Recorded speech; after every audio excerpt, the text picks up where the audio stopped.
कान्होराज महाराज यांनी अतिथी देवो भव ही शिकवण आपल्या आचरणातून संपूर्ण मानवजातीला दाखवून दिली।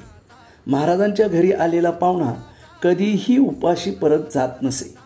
या त्यांच्या कार्यामध्ये त्यांच्या दोन्ही पत्नी त्यांना साथ देत असत। वेळी अवेळी रात्री अपरात्री आलेला अतिथी भोजन केल्याशिवाय कधीही परत जाऊ नये यासाठी कान्होराज महाराजांची धडपड चालू असे।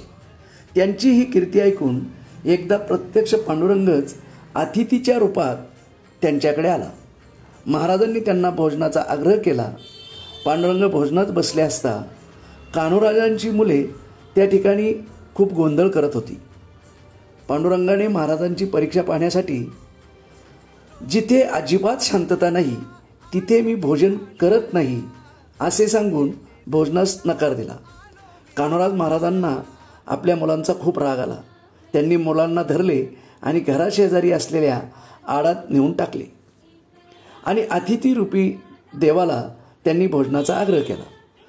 पण देवाने आता या घरात सुतक झाले आहे म्हणून मी या घरात भोजन करणार नाही अशी भूमिका घेतली। यावर कान्होपाटकांनी आपल्या मुलांची नावे घेऊन हाक मारली असता ती मुले एक एक करून वर येऊ लागली। हे पाहून देवाने आपले खरे स्वरूप प्रगट केले आणि कान्होराजांना दर्शन दिले। याप्रमाणे अनेक आख्यायिका महाराजांच्या बाबतीत सांगितल्या जातात।